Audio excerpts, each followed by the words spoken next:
all come under one umbrella where na the health.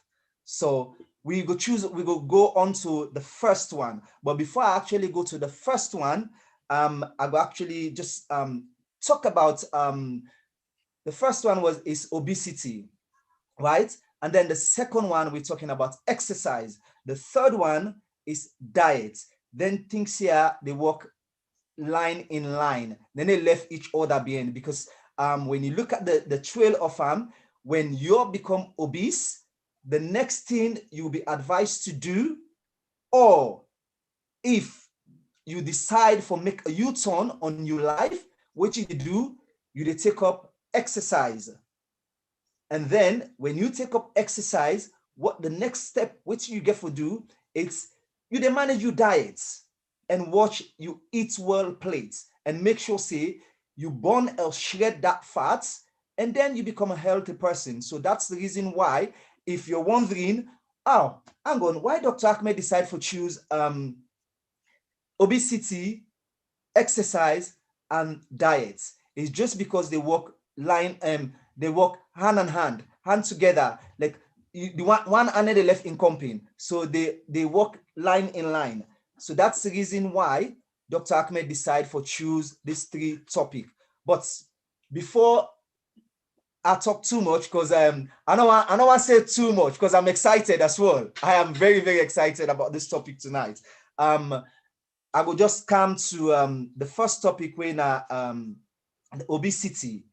What do we mean by obesity? But before we break them down for now, what obesity mean, I will just explain Antona in one umbrella, where it's like 10 different things them hanging together. The first one is exercise, and then following the exercise, you get the nutrition. After the nutrition, you get the lifestyle. And not only the lifestyle, the environment counts as well. It's not only the environment, the hygiene. Hygiene comes with a diet. And after the diet, you get the fitness. After fitness, you get the healthcare. Not only the healthcare, then you get the stress management level. And then it comes to sports. So you see how they interconnected to each other. But as soon as I don't break it down for now, please, the honorable thing we want to follow on Adunaya, press the like and share button. Tell your friend for telling in other party. Watch this program tonight. It's very educative. It's worth listening to Dr. Achmed tonight. First, why? We come to obesity. What in obesity mean? Right? Dr. Achmed, over to you, sir. Yeah, no, thank you so much. I think this is one of those really, really important topics that touches on all of those, so many areas, as you just said, but also even more areas. And we'll go into this in a bit, because, obesity underlies so many health problems, so many psychological problems, and a lot of psychological problems, a lot of socioeconomic problems interact and also cause obesity or contribute to obesity. When I'm in clinic talking to patients, personally, it's a term that I don't like using this term, because I think it sometimes can be sort of denigrating, but we don't have a better term, at the moment. I try my best to explain it in as sensitive a way as possible, especially, when it's a child, for example, that finds themselves in that position. So obesity is a lot of different things. We call it, metabolic syndrome, and it's a sort of an interaction of various things within the body that lead to you gaining weight, that lead to you developing diabetes or insulin resistance, we call it, before you go on and develop diabetes, which can lead to hypertension, high cholesterol. But we always need to have a way of measuring things, and that's where we start. And the common measurement that we use is something called a BMI, body mass index. Okay, body mass index, because you can have two people, they may both weigh 100 kilograms, But one might be obese and one might be perfectly, might be of perfectly healthy weight. And that is because, you can have someone who's 100 kilograms, but quite short, quite plump, and you can really visibly see that that weight that that person is carrying is way too much for them. Whereas if someone is really tall and they weigh the same 100 kilograms, they might just look, quite slim or quite trim, and they won't look overweight at all. So what is body mass index? Body mass index is your weight for your height. Okay, so it's your weight for the height that you are, and you can all go on Google, or any online search engine and type body mass index or BMI calculator, and if you get your weight in kilograms and then your height either in centimeter or meters, the calculation is your weight in kilograms divided by your height in meters. So if you're about 6 foot, you're roughly about 183.84 meters. So you times it by itself. So you square the number 1.84. So let's use our example of 100 kilograms. So it'd be 100 kilograms divided by the answer, the square of 1.84. And then you'll get a figure called your body mass index. And you have normal body mass index. Normal BMI is anything from 19 to 25. And then you have a range that goes from 25 to 30. That is overweight, we call it overweight. And then anything over 30 is obese. Okay, now you say, well, there's obviously going to be degrees of obesity, so you can have 30 to 35, obese, and then you have very obese, over 35, and then you can have, over 40 BMI. That is morbid obesity. This is where really, this is at that sort of BMI, you're really, putting your health under a lot of strain, and you're really seeing the effect of the excess weight that you're carrying on your body in terms of, your breathing, in terms of diabetes, in terms of high blood pressure, in terms of osteoarthritis of your knee or joint pains, and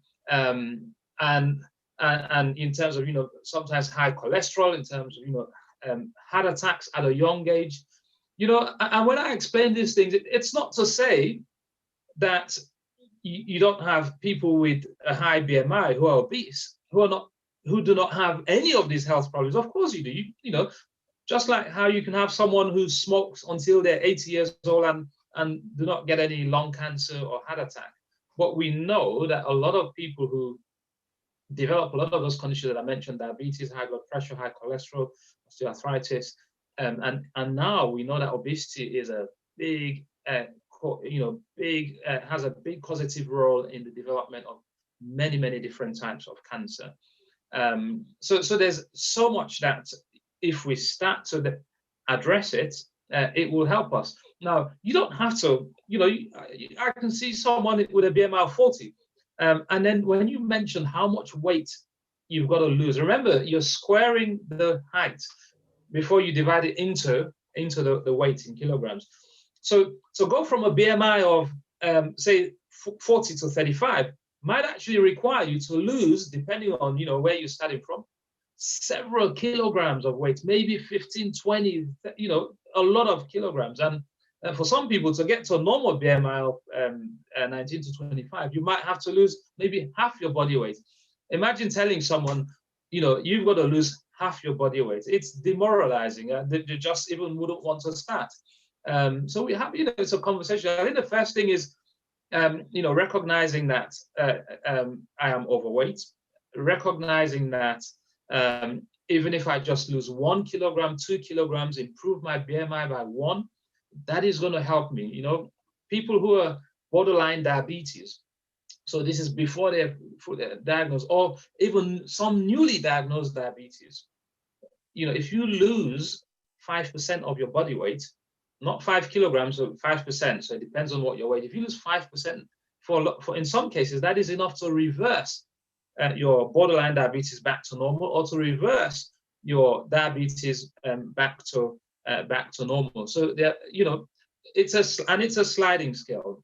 So the target hasn't always got to be, well, I need to get back to normal BMI, but the target has got to be, let me try and reduce my weight to a healthier weight. So the closer you head in the direction of normal BMI, the healthier your weight is going to be. So that is obesity. But then you get the question: is BMI a good measure of obesity? Not always, because a lot of, this is a calculation that was done with a lot of Caucasian people and Far East subjects, and our body structure, their body structure is different from the average Afro-Caribbean body structure. But also, these were sort of normal people who they're not bodybuilders or people who are active gym goers. So people who use the gym a lot and they have a lot of muscle bulk. If you put them on the scale, they're going to be quite heavy. But you look at them, they have very little fat on them. They're not overweight, but their BMI will be high. So BMI is not always a good reflection. So there are other things that we use, or that nutritionists use. And we have a lot of, my two co-hosts here today, they're avid, exercise enthusiasts. And so they will recognize that there is also your waist circumference, right? So that is another measure. So, your waist circumference. So for a man, for example, depends on whether you work in centimeters or inches, they say, look, if you're more likely to be on the healthier side if your waist circumference is over 37 inches plus, or 94 centimeters. And for women, if that is 80 centimeters plus, or 31 inches or more. But again, it's about being healthier. It's not necessarily getting down to those levels, but it's wherever you are recognizing it and moving down. And of course, before I come off this subject, it doesn't always mean that because someone is slim, they're healthy. You can be slim and then be unhealthy because of your lifestyle, how much you drink, how much you smoke, how inactive or active you are. Your cholesterol level may be high, the sort of diets that you have. But we're talking about obesity today. So, we're not having a go at people who are overweight, but we're just talking about a subject that is really important. It's a sensitive area, but it's an important area of health. And if we can all get it right, and programs like this are really, really important. I mean, DJ Ish touched on something earlier, that it's not just the weight, it's your emotion, your psychological impacts, your environment, but also your health literacy. So, some people have never probably even heard of BMI. Some people hear the term obesity but don't know what it means and what the impact of it is. So programs like these are really, really important to just talk about it. And if you're listening and you're live on Facebook, we can help. We can make the discussion a lot more interesting by the questions that you ask. And no question is a silly question. Because there are things that we might just skip and not thought to be important. But if you don't understand anything, pop a question on the live chat, and we can get to it and unpack this topic. Right. Thank you, Dr. So that's Achmed. a little introduction on obesity. Thank you, Dr. Achmed. Thank you. I'll come over to DJ Litsul. I don't know if you've got anything that you actually want to add onto what Dr. Achmed have just said, and then before I actually ask Dr. Achmed another question regarding what we've just said on the program tonight.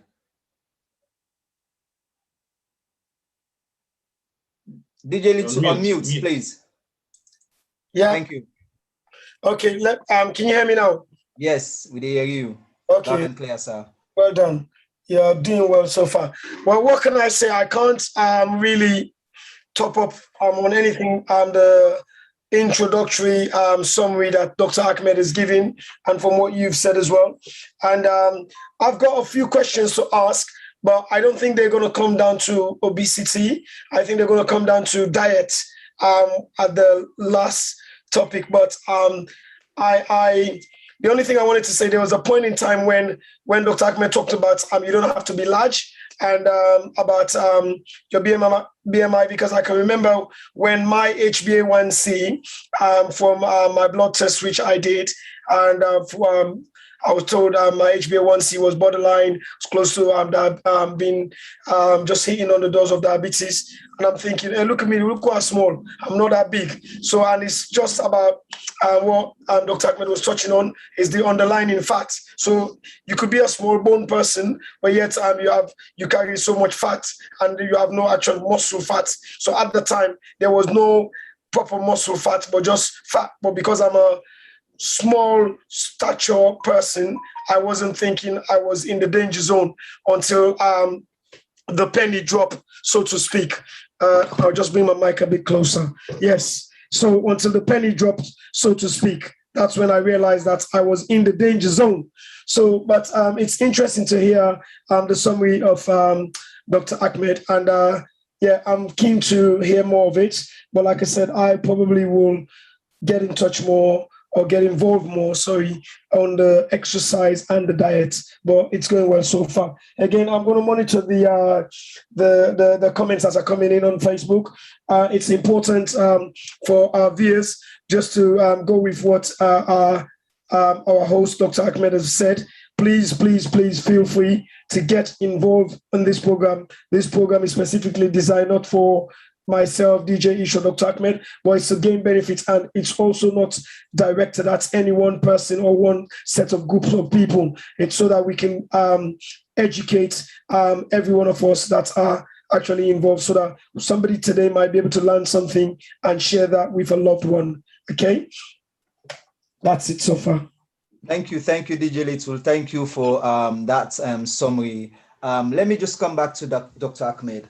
Dr. Achmed, I know we've talked about, you explain about the body mass, your height and your weight and all that. Based on your body mass and your body component, if you're tall, let's say you're 5 foot tall, and then can you be underweight as well? Is that a side effect as well? It's a very good question, actually. So, can you be too slim? Right? I guess that's the question. Yes. Yeah. If you're too slim, and yeah, you can be slim. You're thinking you're not overweight. You're not in the obesity danger zone, but you're still in that danger zone because you're underweight. Yeah. No, absolutely. So there's a normal range of BMI for a reason. So 19 to 25, and that is because if your BMI drops significantly lower than that, there are health implications. So, I mean, you see people who overtrain and do, especially marathon runners. That's one group. Because of their overtraining and because of the sort of race that they do. Serious marathon runners, their BMIs are usually quite low, and for women who are marathon runners who overtrain to that extent, it can actually reduce their fertility. They can stop having periods for months and months and months. You see some Olympic athletes, female Olympic athletes, stop training for maybe a year or two to have children, to have a baby, and some of them come back. So Olympics is on now, isn't it? So Shelley Ann Fraser Price is one example, but you also have something like conditions, eating disorder conditions. Some anorexia is one of them, where people have and we call it an altered sort of sense of their body image, body dysmorphism, we call it. So you might see someone with anorexia as being very slim, but they see themselves as being very overweight, and so and this is a sort of a significant mental health condition, and so they do various things. So make them even more underweight, and that can lead to, again, those health related problems that I mentioned in terms of fertility, but it can also reduce your bone density, so you're at high risk of fractures. It can reduce your immunity, so you're at high risk of severe infections, and it can lead to, you know, heart attacks as well. So yeah, being significantly underweight, you know, having a very unhealthily low BMI can be quite bad as well. Wow, thank you for that. Thank you. Dr. Achmed, what are the causes and the risk factors of being overweight? Obesity. Well, no, I mean, we can use the word overweight because, I mean, it's a continuum, isn't it? So you're overweight and then you become obese. I mean, you know, it's a huge problem. It's a huge problem. I mean, in the UK, the rate of the percentage of adults who are overweight or obese is 60%, 62%.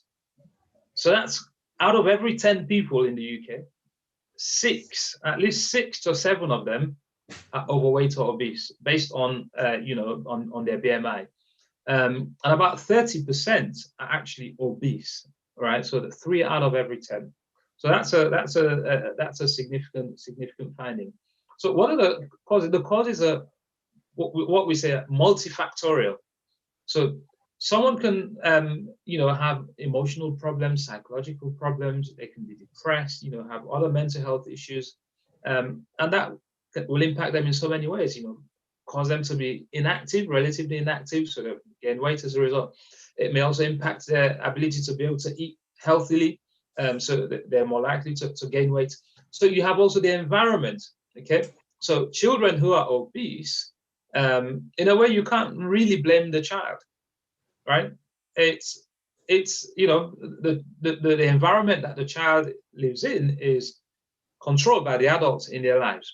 You know, most of the time it's parents, you know, their parents or guardians, or foster parents. So that is a role for all, you know, all adults, you know, supervising their children to make sure that there is some sort of control. It's, you know, you don't put the child on a diet, but you just make sure that it's easier for them to have the healthier food. You know, not snacking on the, you know, too many crisps, chocolates, fizzy drinks, having more fruits and vegetables. But then you think someone else might say, well, but those things are very expensive. So then you have the economic impact, right? So if you're from a low, you know, if your income is quite low, you're not gonna prioritize getting fruits and vegetables. You know, your priority is to just probably make sure that I'm getting at least 1 meal, 2 meals a day. You know, the cheapest that I can get, because you don't have the spare money. So it's really, so that is also really, really important. That's why, you know, a lot of people loved what Marcus Rashford did, you know, making sure that during the lockdown, children were getting that school meal, because for a lot of children, that was the healthiest meal they were going to have, you know, every single day. So the impacts are widespread. And then some people have, they have, and then education. So health education. You know, some people just don't know. They don't know that it's important to be active. They don't know that it's important to have a healthy weight. They don't know what is a healthy weight for them until some catastrophe happens. They have a heart attack, they have a stroke, or family member or close friend of theirs has something like that. You know, something happens, and then it's a wake-up call. You know, but by educating yourself, by listening to programs like this, you know, reading around topics, you know, not just here, you know, there's so many other health information sources around. By looking into those things, you know, you improve your health, and that's what we're trying to do, to help the community improve their health education, so that we can all look after ourselves much better. Yeah. So, you know, those are some of the socio-economical factors, multifactorial factors, and then you have underlying health problems that really make it difficult for people to maintain a healthy weight. So, underactive thyroid is one of them, or hypothyroidism. So when you have underactive thyroid, you know, your basal metabolic rate is lower, so you accumulate weight more. it's a lot harder for you to shift. There are other hormonal conditions where people make too much cortisol. Cortisol is a stress hormone. So if you make, your body can unnaturally make too much cortisol hormone, something called Cushing syndrome. And that can lead to being overweight as well. Of course, overeating. You know, if you overeat and you don't burn as much calorie as you take in, you're gonna gain weight also. So a multitude of factors lead to people getting weight and then becoming obese.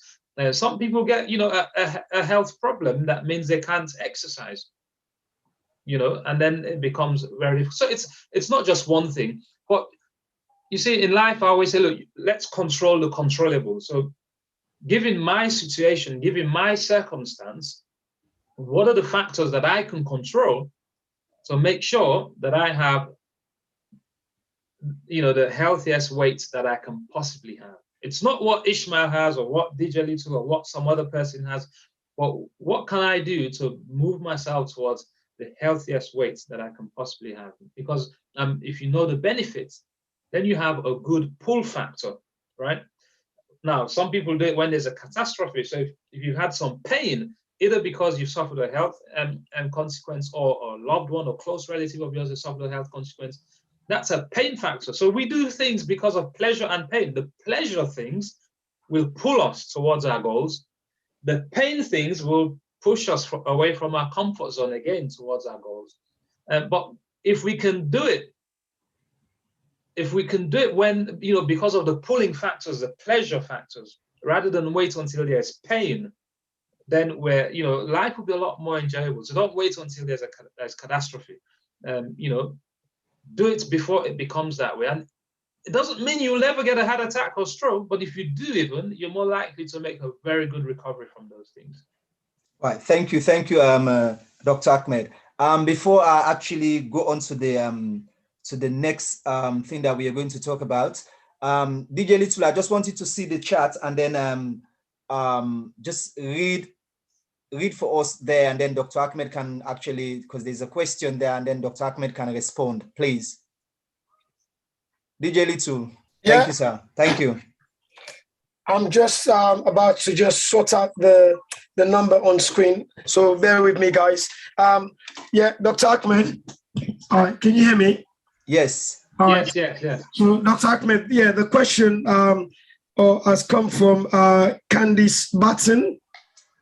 Candice is saying, is there a psychology towards how or what we eat? Example, do we need to acknowledge whether we are eating out of hunger or emotions, or we could possibly be eating more sugary foods because of how we feel and it's been easily accessible?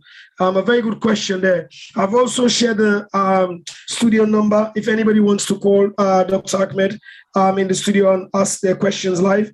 So I'll just read the questions again because I was counting my words there. So it goes like this: is there a psychology towards how or what we eat? Example, do we need to acknowledge whether we are eating out of hunger or emotions, or we could possibly be eating more sugary foods because of how we feel and it's been easily accessible? I think that's a very good question. Well, okay. Yeah, I will allow Dr. Achmed, before Dr. Achmed responds to that, let me just call the studio number if you want to actually call, and then ask Dr. Achmed more questions. The studio number is 07961 213 So let me call the number again. 07951 please. 51. Have you got it?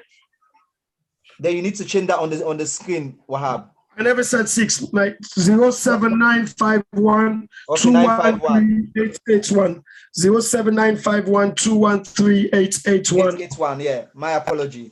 Right. Okay, Dr. Achmed, over to you, sir. I think that is a very, very important question. I think I recognize who Candice Batten is. Thank you for your question, by the way. Yeah, it's a really important question. I mean, I think so they say, look, success in anything and success in winning the obesity overweight battle, success in anything 80% of it is your mindset, right? So that, you know, your psychology. And then only 20% is about, it's about the strategies, about what we're going to talk about next, you know, the diet and the exercise. But it's, so, you know, some people will eat because other people around them are eating, right? They might not actually be hungry. Some people eat because they think they're hungry, but they're not actually hungry. They might just be thirsty. You know, some people eat because they're comfort eating, because they're sad, you know, they're low in mood, they're feeling depressed, they're feeling lonely, and eating makes them feel good. They get a sugar rush, and that makes them feel a bit better, but only for a short while. So you know, the psychology around these things is significantly important, and that's why I mentioned earlier there are multifactorial causes. You know, it's not so easy saying, well, okay, your BMI is high, or you're overweight, so, you know, reduce the amount of calories, do more exercise. No, it's, you know, it's not so easy. You got to look at, well, what are the psychological undertones that's contributing to this person's overweight. If that's not addressed, then they're not going to be able to eat less. They're not going to be able to exercise more, or if they start doing it, they're not going to be able to maintain it. You know, some people want, you know, you have some people who, let me put it this way, who unconsciously, so they're not doing it deliberately, but unconsciously eat, become overweight, develop health problems, and they get a lot of attention, perhaps because of the health problems that they've developed. If you speak to psychiatrists who deal with patients with eating disorders, so not just, you know, anorexia, but also, you know, obesity, these are significant elements. That's a really, really good question. So that's always got to be addressed. That's always got to be addressed. Why am I doing what I'm doing? You know, it's a really good question. Why am I doing this? What's the benefit to me? Who is it benefiting? Or how is it benefiting me? Is a really good question. Sometimes you don't have the insight to ask yourself that question, but others around you can ask you that question, and can actually, might be the light bulb moment for you to start making the change in your life. Right. Thank you, Dr. Achmed. Well, to our listeners and viewers, if you're following us, you're listening, please feel free to ask Dr. Achmed any question, anything really bother you. Or type in on the chat, and then Dr. Achmed will respond. Right, Dr. Achmed, does genetic a risk factor onto obesity? Yes, I mean, look, genetics always has a role to play, but it's probably not I mean, there are some rare genetic conditions, right? There's something called Prader-Willi syndrome, where you know, because of certain genetic you know, inheritance or changes that happen in the womb to the baby, they just become overweight. You know, they become overweight, they overeat, etc. They have other complications as well. But most of the time, it's probably an interaction between lots and lots of different genes and your environment, and how those impact on your psychology as well. That we, you know, Candice mentioned in that last question. But yeah, you know, genetics have a. But I always say, look, I could look at, you know, we could all look at our family tree and say, well, I'm always going to be overweight because everyone in my family is overweight. Right? It's not going to help you. But there are things that you can do. There are things that you can do to make a difference. You can't change your gene. None of us can. But we can change. You know, we can change our relationship with food. We can change our relationship with exercise. Those are the things that we can change. And if you control the controllables, the things that's out of our hands are out of our hands. But we can control the controllables. And if you know, have the right mentality, the right psychology, in the right place psychologically, you know, you eat right, okay? It's not just about the calories, but eating right as well. And you do the right level of exercise, which hopefully you're going to educate us about. You do the right level of exercise, you will lose weight, no matter what your family tree says. Right. Thank you, Dr. Achmed. One more question for me, then we can move to the exercise. How important inactive, poor diet, high sugar intake, excess alcohol drinking, and then socio-economic status impact obesity? Well, I mean, all of those things, they all have, significant impact, as I mentioned earlier. So, poor socioeconomic background means you probably won't have the money or the level of health education to make the right choices. High sugar contents. Now, let's talk about high sugar content a bit. Now, we may talk about it a bit more in the diet, but eating a lot of sugar, it gives you a rush. So every time you eat sugar, your body makes insulin to bring the sugar level down. Okay. But what insulin does, it stores that sugar into, it brings it down, and then it makes glycogen and fat. Okay. So insulin is a fat building. Let's put it that way. It's a fat building hormone. So people who eat a lot of sugar, who, they snack a lot on healthy snacks, will become fatter, basically. And there are lots of studies that have been done that show that. There's scientific studies backing that. So if you snack a lot on healthy things, you make more insulin, you become fatter.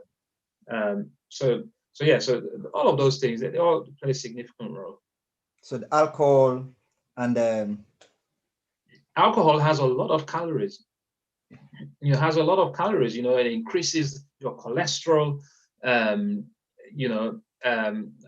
Of course, it also has an impact on your liver.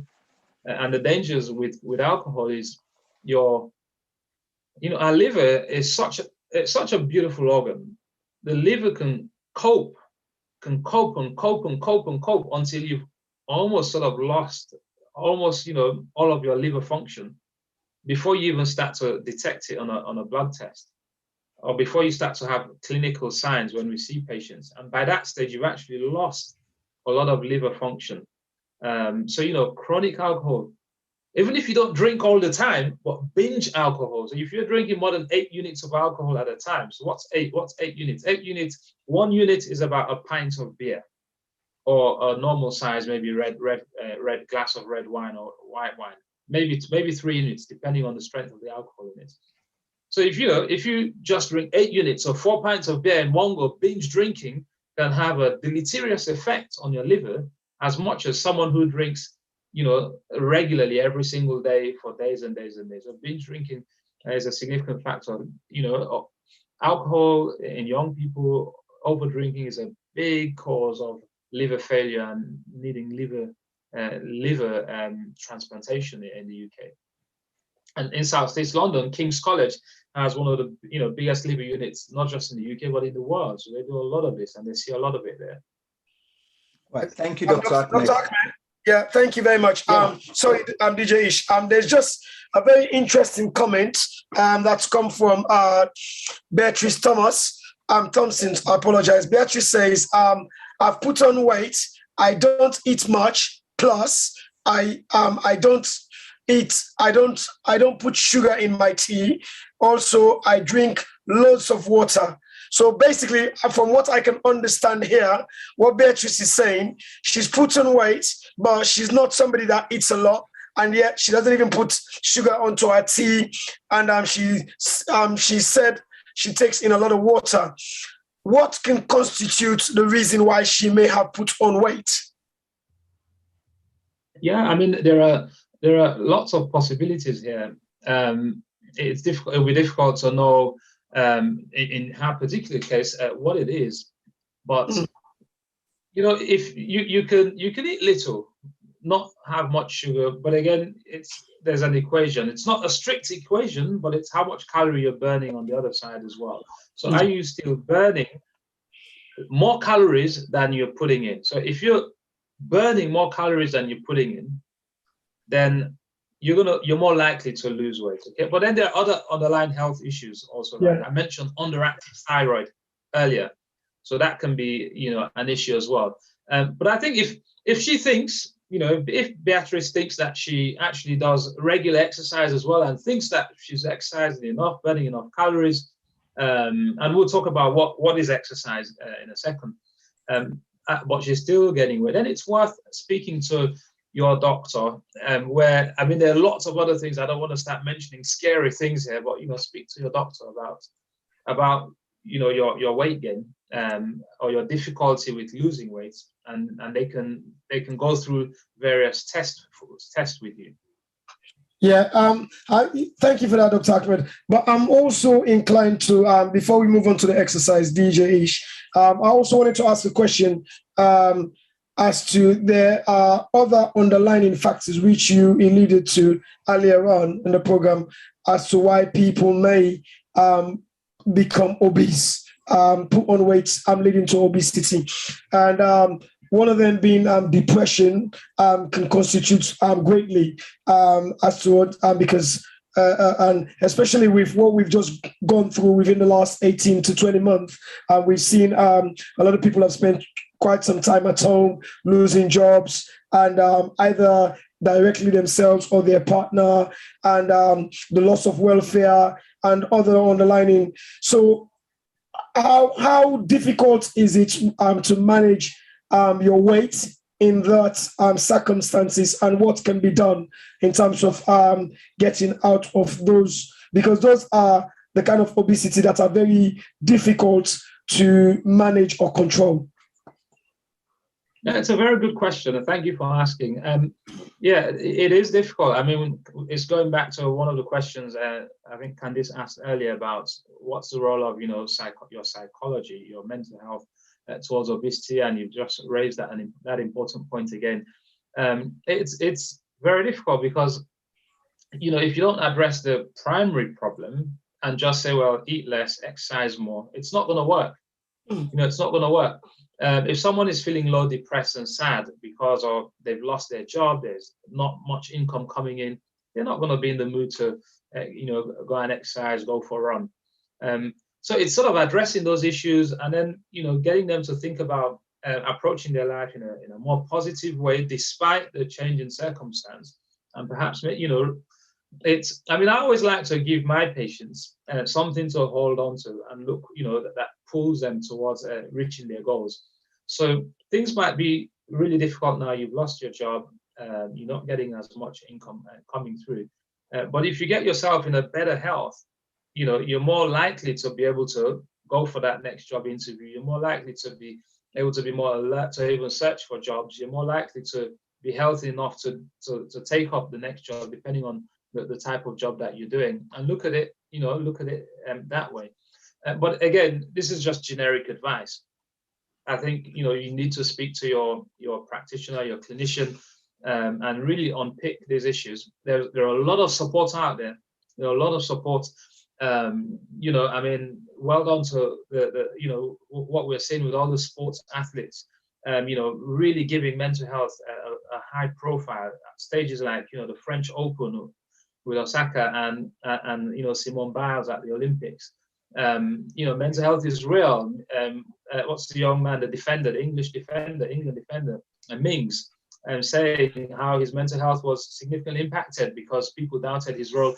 So mental health is real, unless you address it, and you're not going to fully treat the problem. Okay, can we just park that bus on one side and pick that bus up next month? Because it's something that Ish and I are very keen to discuss at length. And I think we've discussed mental health, but we want to go into the psychology of mental health in terms of from the role of what we call celebrities in terms of raising mental health awareness. And it'll be good because I also have there's a young lady, well, to be precise, my own daughter, she's keen on getting involved because we've always had contrasting views as to what mental health is, especially with the role of celebrities.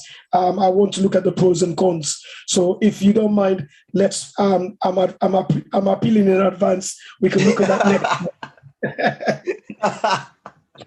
Or you can even do one in this month. We can do two. We've been begging you to do two because mental health is trending. Ish and I, we don't mind.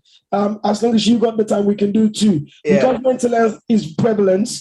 And I think we really need to discuss mental health, especially with the Olympic, the European Championship, and everything else that has gone on, the tennis, Wimbledon, and going around the world with everything. And I think, Dr. Achmed, if you can give us another Monday as soon as, not waiting until September, would be really great. And I know we're digressing, but we're going to move on to, but we really want to put you under immense pressure because September is coming. And the school is going to open. It's important to address the issues of mental health. But I am keen to discuss the role of celebrities and mental health. Thank you. I'll pack the bus. Thank you. Well, people, if you're watching, you're following us, please, the number to call is on the screen. And if you have any question that you want to ask, you have something that is actually bothering you, that you're very shy or you're not confident to discuss with your friend or your colleague, listen, go to your GP, have one-to-one talk with them, tell them what your problem is, and then they can help you. If you're sitting at home, you're putting on weight, you don't know the reason why you're putting on, but you're eating less, go to your GP and find out what's the problem, you know? So now we come to the second segment of the show, which is the exercise and why this is very important in our day-to-day activities, in our day-to-day life. I mean, when we talk about exercise, exercise is broad term exercise. It doesn't mean that you have to go and jog, or it doesn't mean that you have to go and run. You can exercise, you can do exercise in different forms. You can even be in your office, right? Front of your desk, but the amount of movements you do, just maybe 20 or 25 minutes in your office, you have done equally to somebody who have done 30 minutes jogging on the road. You've just burned down some calories. So please, we want people to engage. We're not having a go at people on this program. What we're doing, we're here tonight to talk about this thing so that we can learn, we can save life. We're not talking about someone who is very inactive, who have poor diets, poor lifestyle. We're doing this, Dr. Achmed is doing this so that the penny can drop. You can make a U-turn like, oh, hang on, something is not going right. When I work for the boss, I always, go out of breath. If I'm walking, I'm always breathing too high. And then I'm feeling very tired. I don't know the reason why I'm feeling tired. Listen, do checks and balance. So now brings me to the second segment of this topic tonight, exercise. Dr. Achmed, why exercise tonight? Well, look, I probably should be asking you this because you know more about exercise than I do. So, I'm looking forward to you contributing a lot to this. But look, I'm not a fitness instructor. I'm not a dietitian, when we come to talk about that. But I'll talk about it, from my personal experience, but also from my role as a GP. Exercise is fundamentally important. There are lots of important things that we do. And sometimes, it's not, well, if I'm doing a lot of exercise, I need to, ignore the diet or ignore my mental health. It's how you incorporate these things into your life. And whatever we talk about here, it's, as DJ Ish said, we want people to live longer. So we want to add years to your life, but not just that, not just add years to your life, but we also want to add life to your years, so you get a good quality of life, right? So if you are healthier for longer, you're going to have a high quality of life for longer. So it's not just living longer, but really unhealthy and struggling with your breathing or various health conditions that are preventable by some of these measures we're talking about. Now, exercise is really important. There's something called sarcopenia. Sarcopenia is a progressive loss of muscle that we see beyond the age of 30. There are lots of studies that have been done about this. I can't quote you any right now, but over the age of 30, you start to lose muscle bulk so rapidly that even if you're doing what you think is regular exercise, it's hard to maintain it. And so the average adult who doesn't really exercise much at all, they get to 50s, 60s, they've lost so much muscle bulk, their risk of falling is quite high. Their risk of falling and developing a hip fracture is quite high. And when you fall and develop a hip fracture, the mortality, the risk of death, someone who falls and breaks their hip is really, really high. So exercise is really important for maintaining that muscle bulk, especially, you know, beyond the age of 30. And you know, in fact, the older you get, the more regularly you need to exercise in order to maintain that muscle bulk and strengthen yourself. You know, when we exercise, we feel good. It's really good for our mental health, right? Studies and studies and studies have shown if someone has mild to moderate, you know, anxiety or depression, exercise can be as good as an antidepressant in the case of mild to moderate depression. So exercise is good for our mental health. So imagine, let's go back to a scenario of someone who's obese, overweight, and they're feeling low, depressed, sad.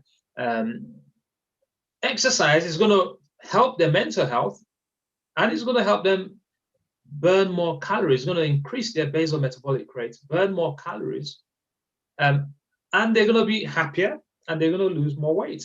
And then it becomes a vicious cycle. So they lose more weight, they feel even happier, they exercise more. You see what I mean? Then it becomes a positive reinforcement. You get a positive feedback loop. So exercise is really important for things like that. And it's about knowing, you know, sometimes I'd say we all have busy lives, you know, nowadays, you know, people are busy. You go to work. Some people have to work 2 jobs. Some people have to work 3 jobs, wake up super early in the morning. They think, where do I fit the time? Where do I fit the time? So it's also looking, you know, maybe speaking to someone who's a professional, and you don't have to pay a lot of money for these things, or you can get it, you know, depending on your circumstance and depending on which borough you live in, you can actually get free gym membership. I don't know if it's still going on, but in Southwark, there are particular days in the week in the borough of Southwark where adults can use the gyms for free. I think it's 2 days a week where the adults, and you don't even need to have a particular mental health condition, and you can, you know, ask questions and be curious. You know, you see someone who's doing something good, they look, you know, what you think is good, you know, speak to them. What are they doing? You don't have to incorporate it, but you can take a little bit from what different people are doing and incorporate it into yours. If you've got underlying health if you've got underlying health conditions, then, you know, be careful about what exercise you do. Speak to your doctor, maybe speak to a physiotherapist, speak to a fitness instructor, and so that you can be guided, because, you know, you don't want to do yourself any harm because all of a sudden you've heard us today that exercise is really good for you, it's going to make you lose weight, and then you start running off to the gym or start running around Burgess Park, and then something happens. Please don't blame us. So if you've got underlying health problems, make sure you get professional advice before you start going into exercise and doing, you know, a lot of vigorous exercise. Yeah, so exercise is super duper important. I mean, we can talk about various types of exercise. I mean, I personally like to make it easy for myself, right? And I said earlier, the psychology of winning, you know, is so important. 80% of success in anything is your mindset. 10% is 20% is a strategy. So you might not, you know, that, well, I've got to run, I'll go to the gym, I'll lift some weight, etc. But if you don't have the right psychology, if you don't have the right mindset, if you don't prepare yourself well, you're not going to do it consistently for long enough. You know, most people want to look like a Hollywood actor or actress in like 2 weeks. It's impossible, right? Just like how people want to become a millionaire overnight. You know, people want to look like DJ Little in like 4 weeks, you know, but speak to them. Overnight success is usually years and years and years of hard work in the background. And all of a sudden, people see a result. And they're like, wow, how did they do that? You know, but you need to speak, you need to ask the question. You know, you speak to, so it's being consistent, making it easy for yourself to do exercise regularly. How do I incorporate it into my daily activities? And then, you know, we can talk about, well, what sort of exercises should I actually be doing? And I'm sure that's where you guys are going to really come in. Right. Thank you very much, Dr. Ahmed. I know people might be wondering, when we talk about exercise, people don't actually understand what exercise is. Um, Exercise, as Dr. Ahmed said here, you can do exercise in different form, but you have to do exercise that can increase your heart rate. You cannot just, when you talk about exercise to certain people, they tell you, oh, the waka for the boss safe, now exercise. Or you just wake up in the morning, just dress up in your tracksuits, you decide to go for a walk. But the walk you're going to work, it's then work at the way they go and keep comping. You can hardly burn 10 calories. That is not exercise. You don't call that exercise. You have to do an exercise that actually increase your heart rate. Then the tendency for you to burn more calories and is 99%. And it's not only that, if you decide to do a power walk, you have to do a power walk. When you say you talk about aerobic exercise, you do them intensively in a way that the amount of calories where you burn at a shorter period is higher than the longer period. And there is a thing they called, you have people that would decide, okay, you know what, at the beginning exercise, because there's this party in 2 weeks time that is coming. I've got this dress I want to fit into. So you get a short-term goal and then you get a long-term goal. So what happened when you achieve that short-term goal? Okay, you don't achieve the short-term goal. The dress don't fit you now, right? After 2 weeks, then you go back, you bring the plate, you stop the exercise, and then what's happened? You go back to your normal size again. You begin for struggle. So we're doing this just like Witi Ahmed say, for increase more time onto your life, make you look good and healthy. And it's not only that, it boosts your confidence as well. You're glowing. Exercise is very important in our daily life. 20 minutes, you can be in your office, just like what Ahmed said. You can try and fit in 20 minutes of your time a day. 20 minutes. It's not hard to ask. 20 minutes, fitting them. And for people who think, oh, they're obese or overweight, but they want to get into exercise, the first baby step you need to do, because the way your body mass is built, your upper body is heavy. And so, I mean, I've come across people who said to me, oh, Ish, I don't begin the exercise, but they feel me foot them so bad. You know, anytime I go exercise, I feel me foot them. Right. What you need to do first, before you decide, say you go exercise, get the proper gears, get the proper trainers. No go in a shop, go look for 20-pound trainers. You know, they do you any good. And I'm sure Dr. Ahmed can attest to that. Because, and if you get arthritis, your body weight, your upper body is heavy, and you decide to go and do power work, or you decide for take up exercise, it therefore costs you more. Because the upper body is too heavy, they affect the knees them. And I'm sure Dr. Ahmed will talk about that when we go along. So it's a broad topic about exercise. We can there and talk about exercise the whole day. So first thing, my advice, get a proper trainers, dip into your pocket. Any trainers want a 20-pound and say now for exercise, it's not. You have to dig into your pocket. It's 60, 80, 100 and 200 pounds for these trainers. It's not, Dr. Ahmed, you say know how much they cost, right?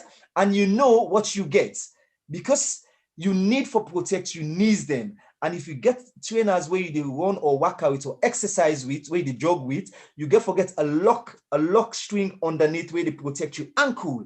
So at least when you come home, you don't feel too much of pain, you know? So we can talk about this all day, Naya. But let me come back to the topic we talk about. This is just for advice onto people, you know. Ladies and gentlemen, listen to DJ Ish. DJ Ish is a qualified fitness instructor. You know, so you know he knows what he's talking about. Why? Okay. Before I come to Dr. Ahmed, I just want to bring DJ Little in to actually just throw a little bit of light onto what we've just said before we go into deep. Over to you, DJ Little. Just coming through with that. Guys, I'm loving the conversation so far. Skiving too much, so we have to bring you in. You're skiving. No, I'm not skiving because if you notice, I'm very busy with the social media aspect of the program because it's busy. So it's important that if the conversation is flowing, I don't interject. But I'm quite happy to come in and touch base. And like I said, I can see emotions are very running high. The passions of DJ Ish is actually clearly for everyone to see on this topic, which is good. It's a good thing. And it's important that the public get to know that success is not an overnight, as Dr. Achmed have said. Success has been delivered due to hard grafting, nights of working hard. But I want to go back to one of the basics which Dr. Achmed said. It's important that once one wants to exercise, they need to know what to do and to pick up an exercise that they enjoy. And that's very, very key in terms of exercising. A lot of us have got fitness and well-being in our DNA. We've got but having to do what I do now, so to speak, like running, first I had to love running because although I've seen and watched DJ Ish as a brother has done running for several years, and I used to make light out of it, I had to make sure that it was really, really for me. So personally, I had to understand what running is, what are the benefits of running, how is it going to transform my life. And I never got into running because Ish is my friend and is my brother, and I have to take on running because he's running. First, I have to make sure that it works for me. So it's important that anybody that's going to take on exercise, and Dr. Achmed, you've said it best, you don't have to just come out there and then just say, I'm going to go to the park, your local park, whichever it may be, and then start running because DJ Little, DJ Ish, Dr. Achmed, they're all running around the place. No, make sure that you understood the context, the benefits, and know the risk that there are, because running can actually put you out of fitness for a very, very long time if you don't understand the risk. Knowing what you need to do, and Ish has talked on it, having the right build up of material resources, i.e. from trainers to the right clothing, knowing what time to go out, when to go out, and don't just sit down and finish a whole bowl of rice and then said, I'm going out there to run. You're just going to vomit. You understand? And let's just call it straight. You don't want to do that. So it's about understanding the story.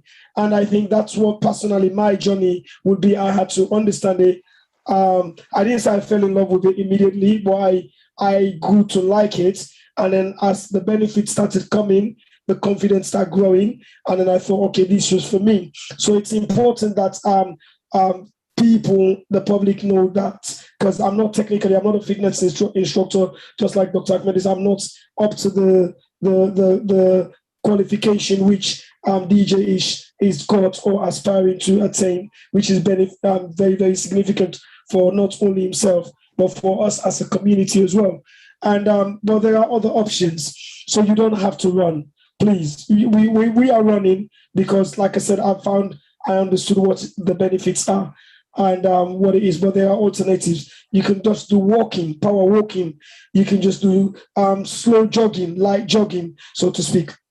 You can just do your own sessional workout within your own home, within your own space. There are so many things, but making sure one of the key things is the difference with having built a stamina and muscles is different, because with exercise, it's all about developing your cardiovascular activities, ensuring that you have enough lung capacity, you have endurance, rather than saying, you see when me hand big, you see when me chest big, you see when me waist, so I don't go gym, I don't go do plenty squats, me waist don't cack more. So it's about avoiding those parts, or knowing that I have good lung capacity, I have my cardio is very, very good, and I'm able to walk towards the bus, run for the bus or the train without losing breath. So if I get there, I'll leave it to the experts to carry on.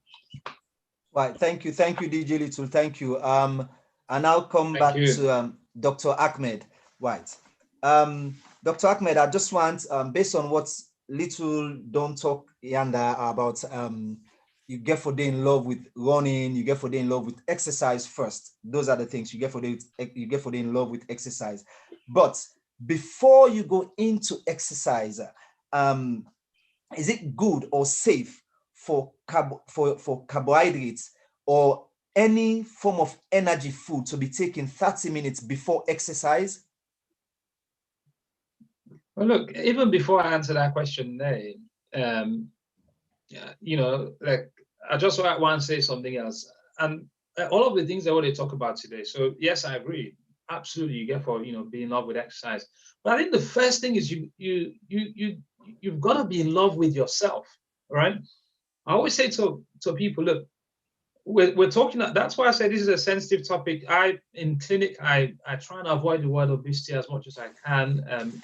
I do use it. I prefer saying overweight, because I don't want people to feel bad and start despising themselves. You've got to be in love with yourself, whatever your weight is, right? First, love yourself. Nobody can love you more than you can love yourself, okay? So love yourself, and then look at yourself from the position of love, the position of self-love, and say, well, I love myself so much. I want to give my body the best. I want to get my BMI to a healthier BMI. And then you got to have a good why. Why do you want to do it? Right? Why do you want to do it? Why do you want to run? Why do you want to do squats in your office? What are the reasons? Get a good why. You know, for some people, it might be that, you know, you've got a daughter, you've got a son, you know, you want to see them graduate, or you want to be able to run with them in the park. You want to walk your daughter down the aisle when they get married. Why? You know, you've got a certain family history of health condition. You know, you want to make sure that you're as fit as possible to reduce your chances of developing those particular health condition. Why else? I mean, there's you know, a really important topic we haven't touched on today: sexual health, sexual function. You know, exercise is significantly important. It helps to increase your libido, be it a man or woman. You know, healthy exercise helps to improve erectile dysfunction in men. You know, why do you want to do it? And that's what you got to ask yourself. If you have a good why, then that's how you beat the excitement. You know, the first 2 weeks, you know, the New Year's resolution, you know, loads of people register with the gym on the 1st of January, and then they don't go after 2 weeks, or by the end of January, 50% of people have stopped going to the gym regularly. And by the time you get to Easter, you know, they're just paying their money and not going. I've been in that position before, you know. So I know what I'm talking about. So you got to have a good why. Why are you doing it? And it's all about goal setting. You know, we're not going into goal setting here, but it's really important. You know, most people don't know how to set goals for themselves. You know, if you set your goal shouldn't be something that you can, it's got to be exciting. It's got to have a good reason. It shouldn't be something that you can do with your eyes closed. It's got to stretch you a little bit out of your comfort zone. And then you keep resetting it, right? So you mentioned the long-term goal, the short-term goal. You lose weight to get into the dress, but have a long-term goal. You know, if you don't reset your goal, if you don't readjust, then you stop moving. You know, if you just get in a car and say, "Car, take me. I'm just gonna drive," and you're like, well, you just keep turning around, keep going round and round, you know, and you're like, but I want to go to. But if you say, "Car, take me to DJ Little," the car might actually have a bit of an idea. But then if you go into the sat nav, your GPS, global positioning system, and you put the correct postcode, it will take you to where you want to go. But instead of global positioning, global position, you can goal positioning. You know, your GPS can be your goal positioning solution. So set a good why, have a good goal, and let's come back to some of the other things that I thought was important. You mentioned interval exercise. There is good science behind this. There's something called Tabata exercise, right? In fact, I don't know which Olympics it was. Probably maybe 30 years ago, the one that Carl Lewis won the 100 meters in. So you have Japanese athletes. They did a study on them where they looked. It was cyclists. They looked at cyclists, you know, who trained for a minute on, a minute off, a minute. So that sort of really high intensity HIIT training. So they originated from Tabata. And they did that for 20 minutes. So like they go really fast and then slow, really fast and then slow, really fast and then slow, really fast. I think it was 40 seconds intensity, 20 seconds rest, 40 seconds. Yeah. They did that for 20 minutes cycling. And then you had cyclists who were just going, you know, fast, but not killing themselves, but doing that for 1 hour. And what they found was those guys who were just training for 20 minutes, but doing it really high intensity and then slow, achieved the same results, you know, when it came to competition, or even better. So Tabata exercise is really, really good. Some people may have seen me, you know, in the office doing, you know, jumping jacks, burpees, you know, 20 seconds and then 20 seconds rest, you know, not even doing it at the Tabata standard, but it makes a huge difference. Slow jogging, like you mentioned, there's something called the Kenyan shuffle. You know, the Kenyans, they're known for, you know, running long distances, but sometimes when they start just really, really, really slow, you know, get into it. So, I mean, eating 30 minutes before you go and exercise, it depends the exercise that you do. I mean, I personally, you know, I don't have, you know, I don't consume a lot of food before I go and exercise. I mean, if you're going for a very, very long run, and you probably know more about this than I would, if you're going for a very, very long run where you're going to burn a lot of, you know, calories, you might want to have you know, small amounts of carbohydrates on board, perhaps a few hours before, maybe some bananas or something, or carry it with you. But you don't want to be consuming a bowl of rice, or, you know, you know, dipping into a bowl of fufu. You know what I mean? You know, it's not the done thing. It's going to impact on your exercise capacity and ability. Yeah, I don't know if you want to add anything else to that, DJ. Yeah, I just want us to actually, because based on what Dr. Achmed have just said regarding the exercise and what you do, the intensity and all that, I just want us to talk about the 3 important factors of exercise that work hand in hand: the fats, because people think when people talk about fat, it's only the bad fats we're talking about here. There's a healthy fat as well that is needed for exercise, the energy and your carbohydrates, in terms of getting your exercise properly, getting the actual results you need, because these things feed on each other to supply the body, and then they go apart, because you can explain that better in terms of looking at the human body, the functions, what these things does in the human form. Yeah, so look, we're talking about exercise. Exercise is one thing. Yeah, I mean, let's bring in the diet. You know, let's, you know, bring it in. I know we're running and time is moving, but diet is, like you mentioned, it goes part and part with exercise. Now, you mentioned those, you know, carbohydrate, fats, and protein. So you have what we call macronutrients. So those are really, really important. We need fats. We need some carbohydrates. We need some protein, but, you know, there's good fats, there's bad fats. There is good carbohydrates, there's carbohydrate that's not so good. So, you know, your whole grain, brown rice, brown bread, you know, bulgur, much better than white rice. But look, if you have a big bowl of good carbohydrates, it's bad for you, right? You know, not just because it's good doesn't mean you can just go and, well, I'll just stuff myself up with all of this good carbohydrate. It's bad.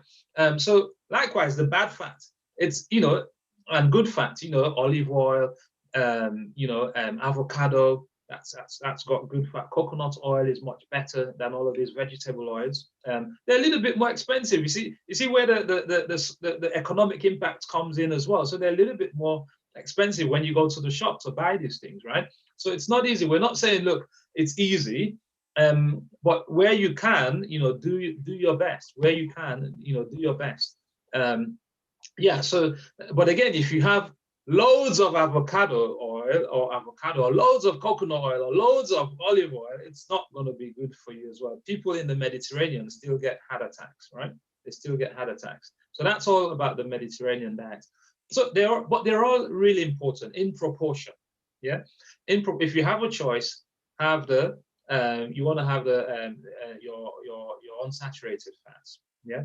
And if you have a choice, you want to have a protein that's lean meat, right? So there's something also, I mean, as I say, I'm not a dietitian, but you know, you can get protein from meat, you can get protein from egg, you know, you can get protein from vegetables as well, right? From seeds. But there's a caloric compensation. So you know, if you get the same get the same amount of protein from lean meat, you're going to consume less calorie than you will from getting the same amount of protein. Let's say you want 10 grams of protein from lean meat. Okay, the amount of calorie you get from the lean meat is going to be less than if you're getting the same amount of protein from eggs. Okay, so eggs will give you roughly about double the amount of will make you consume double the amount of calories. Likewise, if you were just to eat seeds, loads of seeds, to make up the amount of calorie protein that you're going to get from the same amount of lean meat, it's about 3 times the calories. So it's not worth it.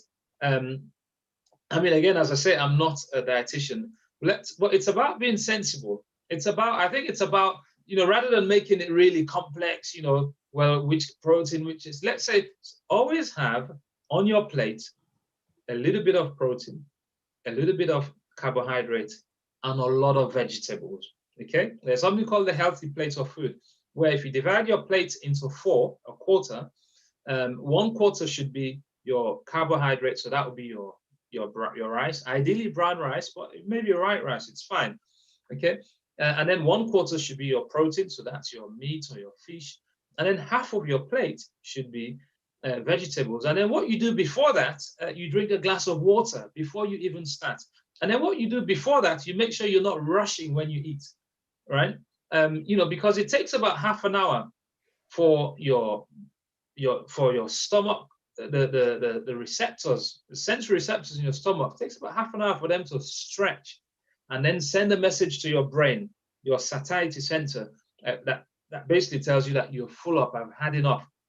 And then for that message to register in your brain, telling you that, look, I am now full up, so I can stop eating now because I'm full up, right? But if you eat that same food in 10 minutes, like, I'm running late, I've only got 10 minutes of lunchtime, or, and you can consume twice as much, and you don't realize, and then all of a sudden that, half an hour later, you're like, oh, my stomach is so full, it's so stretched, you can't even walk properly, you can't run properly. But everything happens so quickly before you could register it to your brain. So they always say, look, if you can, make sure you don't rush your meals, if you can, okay?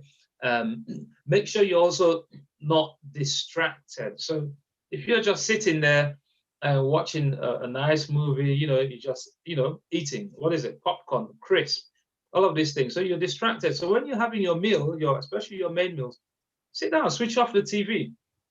Do not be distracted. Just enjoy your meal. Chew your food properly, so digestion starts in our mouths. We have salivary amylase. It helps to break the food down.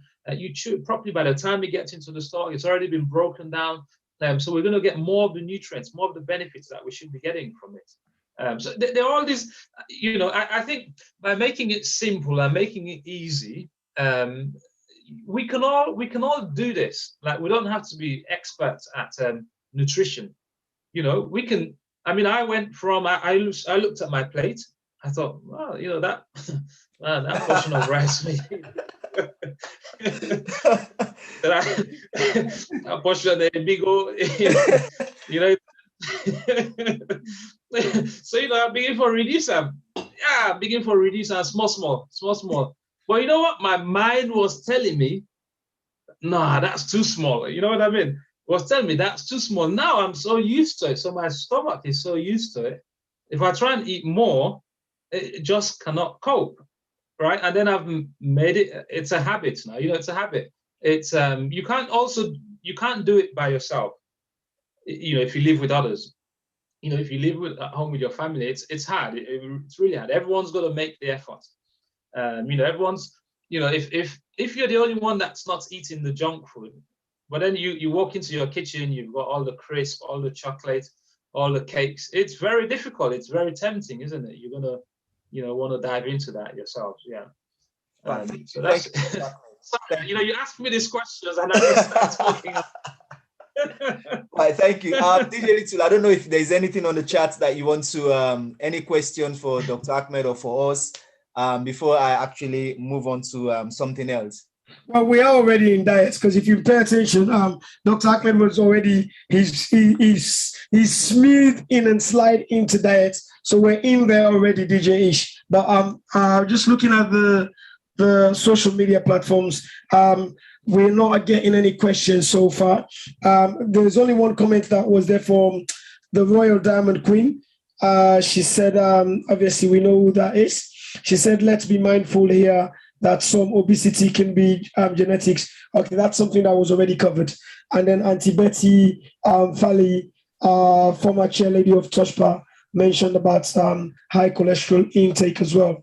And what I wanted to talk about in terms of diet, Dr. Achmed and DJ Ish, it's fascinating hearing you talk about the way how your plate's portion has reduced, and it's interesting because that seems to be the way come natural exercise, and no one needs to tell you. You start doing it yourself by thinking, okay, I don't need to consume that much. But what I'm fascinated about is trying to link the three topics today with my next question, and I hope I can do justice.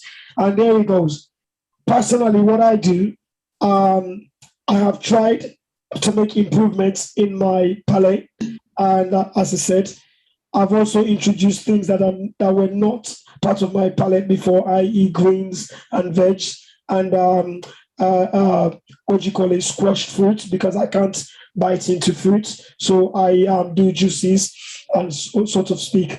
But I have also not shied away from what we call our natural homegrown palate. So I still like my cassava leaf. I still like my potato leaves. I'm not having, because I don't have the qualities that DJ Ish has got, so I can't cook. So I'm heavily reliant on what's presented in front of me. So as they can say, Pansalon, a beggar has no choice.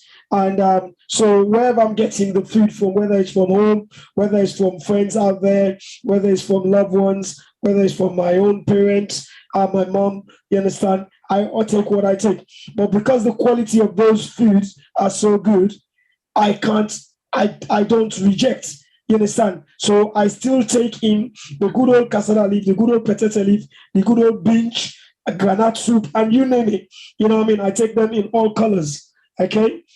But what I've done is make sure that I increase the intensity of my workout and my exercise plan.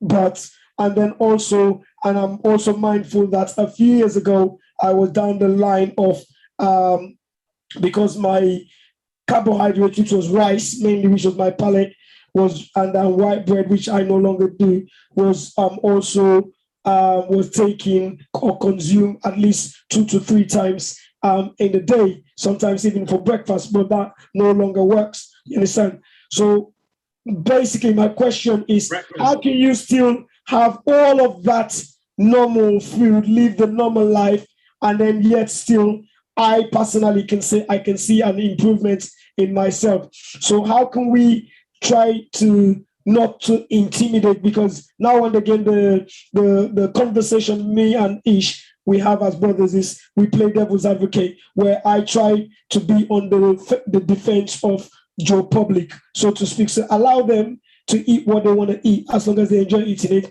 but allow them to also do the exercise. So I've waffled a bit, but I'm sure you got my question.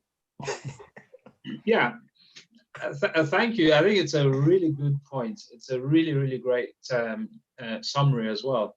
And I always say, look, like you, DJ Little, I love my Sierra Leonean food.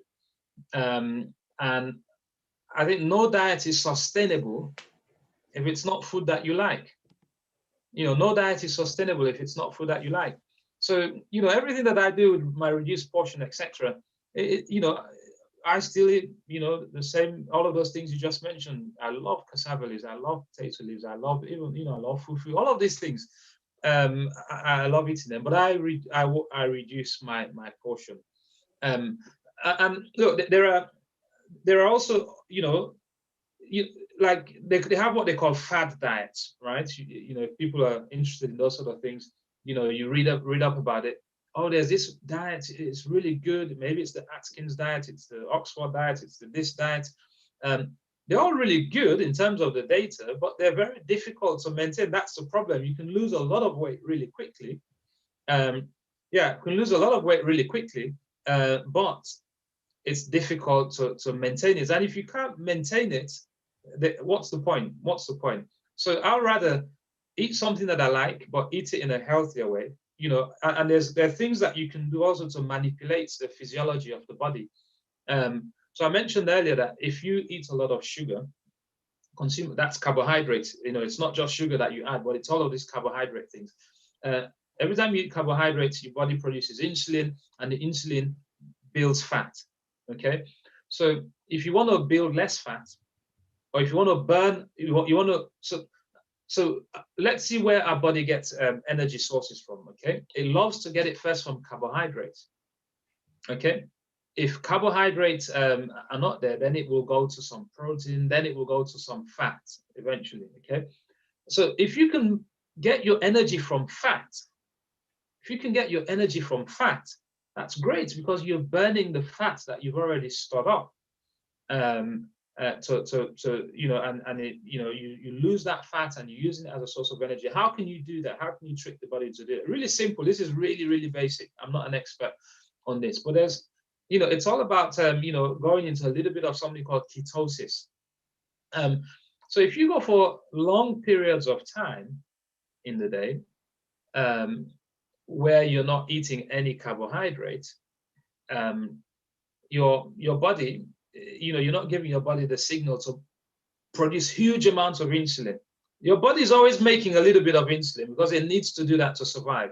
Okay, but if you go for long periods without eating a lot of carbohydrates, your body still needs the energy. You're still walking. Your heart is still pumping. Your brain is still thinking. So it needs the energy, but it gets that energy from breaking down the fat instead.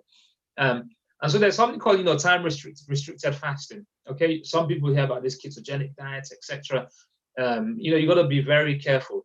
But one thing that is known is if you reduce the window, okay, where you eat, over which you eat, I'm sure you've come across this, then you're more likely to burn more fat. So everybody out there, you can eat exactly what you're eating now, right? Instead of spreading it out from 8 o'clock in the morning until, say you have breakfast, and then you have lunch, and then you have something at 6, and then you have something at 8 o'clock at night. So that's a 12-hour window. Instead of spreading it across that long, you can eat exactly the same thing. Just try reducing it by 2 hours. So it's a 10-hour window. So you start eating, you have your first meal from 10. And then when you get used to that, you reduce it a bit. So it's an 8-hour window. Okay. When people who do it really well, and it's hard to sustain, they have their, if you can get your window down to about 6 hours, that's kind of like the sweet spot. It's not easy. If you get it down to 6 hours, time restricted fasting can make a big difference. If you do that in combination with reducing your calorie, your portion of the portions in your food, you're going to make, massive difference. Right. Thank you very much, Dr. Achmed. Right, viewers, listeners, if you're watching us, this is the program coming from Diasporal Voices.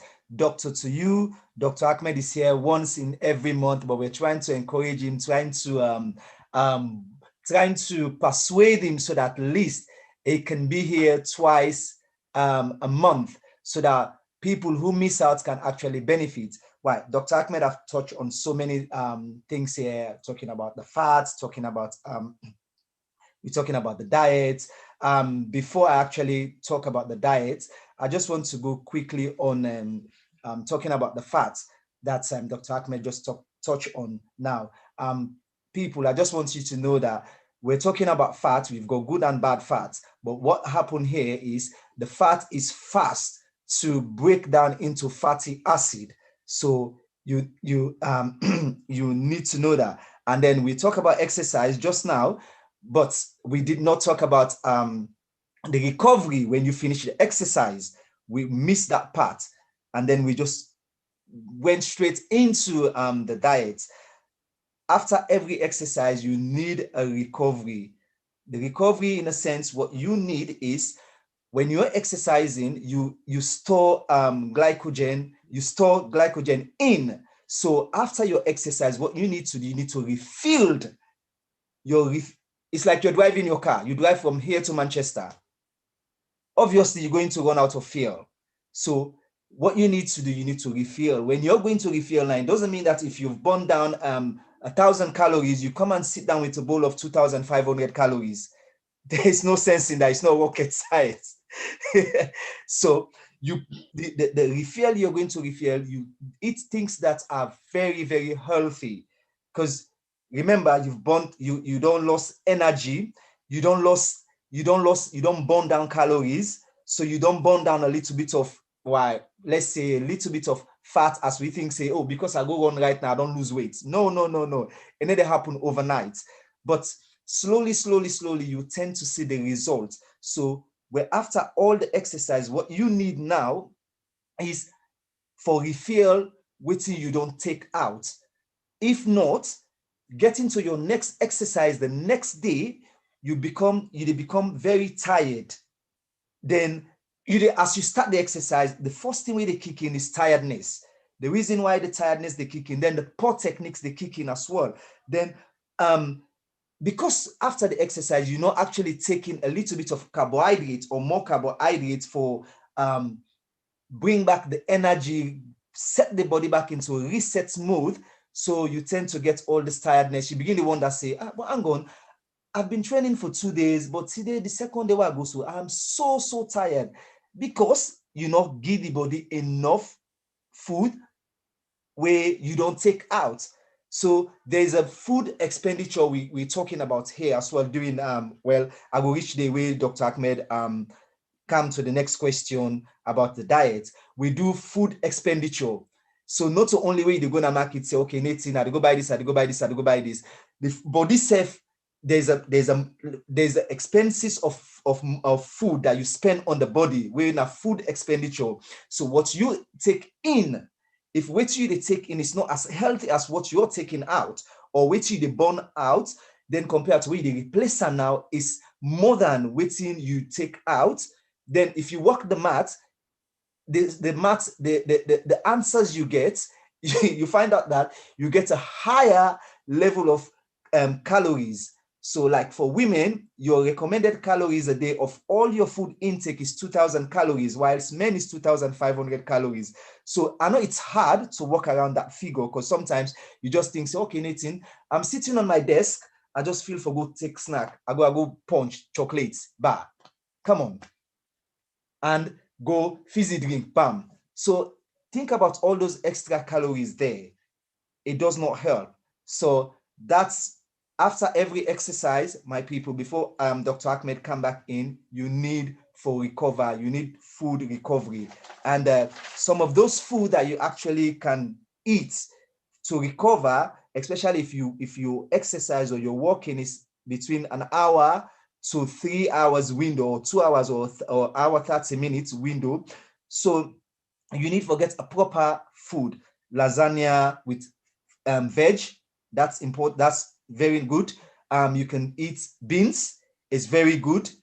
So just look at the healthy part of it. And then last show, Dr. Achmed talked about labeling as well, the food, because sometimes the labeling can be wrong. All these things, they said, oh, it's 0% sugar. No, the fruit of itself has sugar inside already. So you say, oh, the Coke na 0 diet Coke.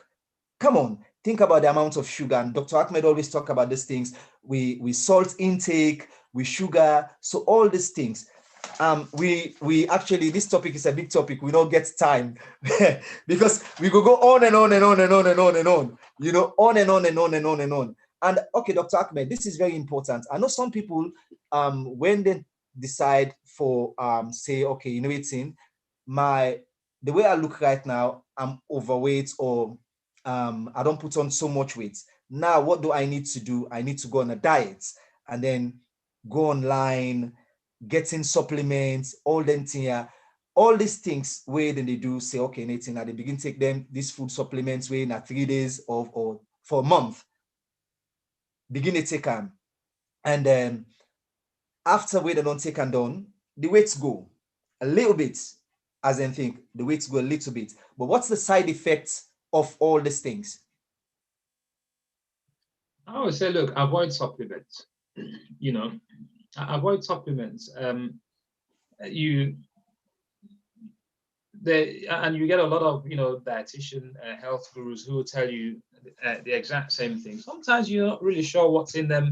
They don't really always give you a lot of the you know, the variety of nutrients that you need. So you might lose weight, but you might become more, you know, unhealthy. Okay. Now, you know, you touched on calories earlier, just now. You know, counting calories is quite challenging, especially for the sort of food that we eat, right? I mean, I've tried it. I've actually tried working out, you know, how much calorie, you know, bowl of rice. I got a scale and I was weighing all of these things. it gets really difficult. But I think, you know, like you say, it's the principle. We know that we don't want to be eating too much. So wherever you are now, look at your plates. Be honest with yourself. Don't tell your friend what you eat. Just so yourself, you can be honest to yourself. Look at your plate, and then say, look, let me reduce it by maybe 25%. Okay, I know we're talking about you know, big reduction, but maybe it might be difficult to just have 1/4 of your plate with carbohydrates. So if you're used to having 100% as carbohydrates, so maybe go to 75, then go to 50%, and then gradually reduce it. Okay, it's a journey. You know, it's hard to do it overnight and sustain it. If you go on the NHS website, they'll tell you, you know, it actually does state on the NHS website that you can go on very low calorie diets. Now, this is very hard. I've never done this. I wouldn't even attempt it. But you go on a diet where you're just on 800 calories a day, right? That's probably some of the things you get in the supplements without all of the other nutrients. 800 calories, but don't do it for more than 12 weeks. Not many people can do it for even more than 2 weeks. Okay, I'm going to show you something here. There's a book here. I haven't even finished reading it. It's called The Fast 800 by Dr. Michael Mosley. His wife is a GP, I think. And there's so many. This book is packed full with a lot of scientific evidence behind the measures that he describes. So he talks about 5 time-restricted fasting, TRF, that I mentioned earlier. He talks about 5-2 diets as well. He also touches on this very low-calorie diet that's on the NHS website. It's one of the only dietary books that you see NHS, you know, dietitians actually recommending. But it's scientifically proven, based for anyone who is interested. You don't have to read this. I think just be honest with yourself. Look at your plates and just, you know, reduce it and stick to it. Make it consistent. Make it nice. You know, don't rush the food. Drink a glass of water before. Have a lot of vegetables, like DJ Ish said. You know, 50% of your plate. Have the vegetables. How do you do that? On the weekend, buy lots of vegetables. Don't go to the big expensive supermarket. Just go to the market stores where you can get £1 will give you loads and loads of vegetables, right? You know, make it easy for you. So have it at home. Once it's at home, it's easier then to do it. But if you have to think, oh, well, I don't have vegetables, so I'm just going to not have vegetables. No, make a bit of an effort, but have it at home, then you make it easy for yourself to do it. I think we have a question from someone. Yeah, DJ Little, can you just go over that quickly, and then Dr. Achmed will come in again, please. Okay, so the question has come from Hannah Kai Davis, one of our regular contributors to this program. She asked the question earlier on.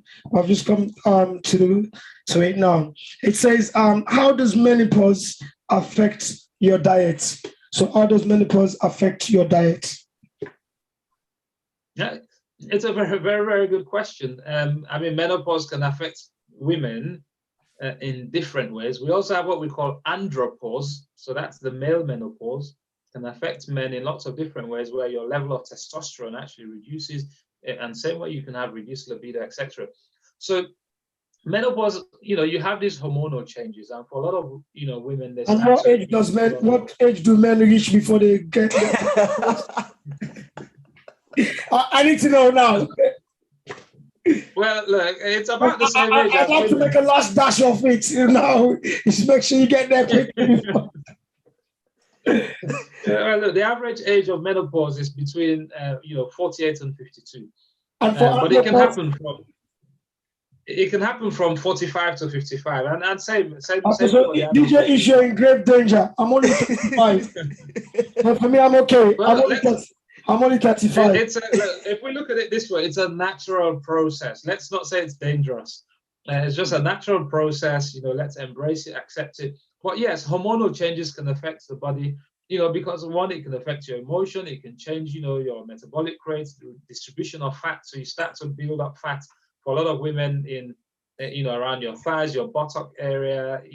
For men, you start to build up a lot of fat around your, your belly area. Fat around the belly is really dangerous, right? So if you have fat evenly distributed all over your body, that's actually much better than just being quite slim and then having a lot of fat around the belly. The risk of things like diabetes, high cholesterol, and metabolic syndrome is a lot higher with that. But yeah, I mean, menopause can affect women in lots of different ways. It's not just one way. Every woman will experience it differently. Some women go through the menopause as if nothing has happened, other than they're not getting their periods anymore, and a lot of women actually, if not just some women, a lot of women will go through it without any significant health and any obvious health consequences that they're aware of. Yeah. I'm conscious that we're about to wrap up. I've got a second question to ask, and it'll be my final question before we move on to summary. And the second question, Dr. Achmed, I want to name and shame basically, and that's my own mother, because I love her so much. My mom, she's an excellent cook, and I use the word excellence with all uppercases, okay, with plenty of exclamations. She's an excellent cook, but she loves excess oil, palm oil, and like to the point that the food is good, the food is delicious, but we're always crying, please reduce the oil, please reduce, and then she'll go back and say, well, we're not going to get it now anymore, that kind of thing. What are the dangers there in terms of, obviously, she ain't getting younger, first of all, alongside with my stepfather, you understand? They're not getting younger. But what are the dangers in that, on a more serious note, with the use of excess oil being added onto milk? Mom, I know you're watching. I do apologize, but I needed to ask the question to the good doctor. Well, look, Mom, wherever you are, I can't wait to taste your the way DJ Little has explained how good a cook you are. But look, I think the truth is, it's the saturated fat. Palm oil has a lot of saturated fat, and it increases the cholesterol. It can increase the risk of heart disease, heart attack, stroke, kidney disease, chronic kidney disease. It can actually reduce the circulation to your feet as well, so it can make it difficult for you to, if you develop a sore foot, it makes it difficult for it to heal. It's always a hard one, because their generations before them have done it, and it's always difficult to break the habit. And once you get used to, well, if I don't have enough palm oil, the food is not going to taste the same. So it's, how do you change that psyche? But I think, slowly encouraging her, telling her the benefits of it, maybe she can still, like I say, use it, but use less of it, perhaps, Yeah, it's a tough one, but just don't give up on her. Tell her that the cassava leaves will still taste just as lovely, with less palm oil. We'll endeavor to do that. Thank you very much. That's me for tonight. And DJ, it's over to you. Right. Thank you, DJ Little. Thank you to our viewers and listeners. DJ Little, do we have any more comments? No, we don't have any more comments, but I wanted to take another liberty. What's the risk of having excess guts? You talk about belly fat and hanging guts. My concern as well is seeing young men and young women out there that are carrying, what we call love handles, excess guts and excess fat around the waist area, or where the belly is just slightly hanging over. What are the dangers in that, and what health risk factors can that bring to one's life?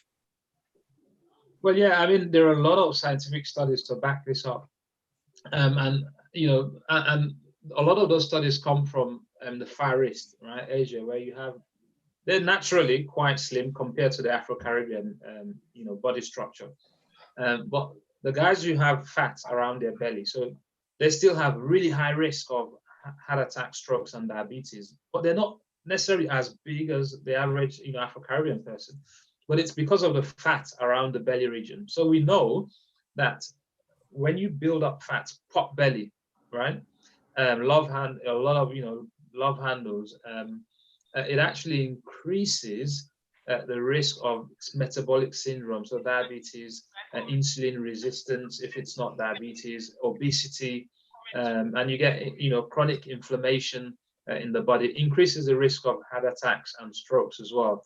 And yeah, so it's if you can help, if you can stop that way of progressing, do what you can. And the way you can do it is by all of the things we've said here today. Eat healthily, exercise more regularly, and love yourself. Start from a position of love, and I can't emphasize this enough. Don't look at yourself and hate yourself, but look at yourself from a position of love and say, look, I want to improve my health because I love myself. I want to improve my weight, improve my diet. Okay, Dr. Achmed, I received a personal phone call from Mom, and I have been summoned to read a message that has just been come through to the social media platform, DJ Ish. And it goes like this. She says, yes, at our age, we still look good and healthy. So here we go about justifying the palm oil and the sunflower oil. And I think you said it best. When you're old school, I don't think my question was ever in that about they're not looking good. They do look good for their age, and I do love them dearly. Both my mom and my stepdad and all my parents actually. But the concern there is about the production needs to change. There's sometimes when you're in the cooking factory, you just need to improve the kitchen factory, but still come out with quality production. You understand? And I do agree with you. So it's just about moderation in content, or sometimes my strategy is always say, even if you cook in excess, and to be honest, it's not just, there are many Sierra Leoneans in the across the diaspora, the globe, that cooks like that. But what you find that they do is, if you cook in excess, the palm oil, the oil, we have the dipping formula where you take an extra cup and then you dip, and then you take the oil. You see, like usually the sea of oil that's floating is usually taken away and then put aside for another day. And I think that's a methodology that can be adapted. So Mom, I do know that you look good. I do know that Granddad Ayo as well look good. And yeah, so it's not about that. It's just about just trying to help you out there. And also there's a comment from Marie Rosetta Facondo. I do apologize for that, Marie. I can't speak to you now, Gamamuza. I know you're calling. I can't. I'm live on air. Marie says, many thanks, guys. Good initiative. Okay. Hello. Gamamuza, are you going to be live on air? Don't ask me. I said, don't come back for any food anymore. Okay.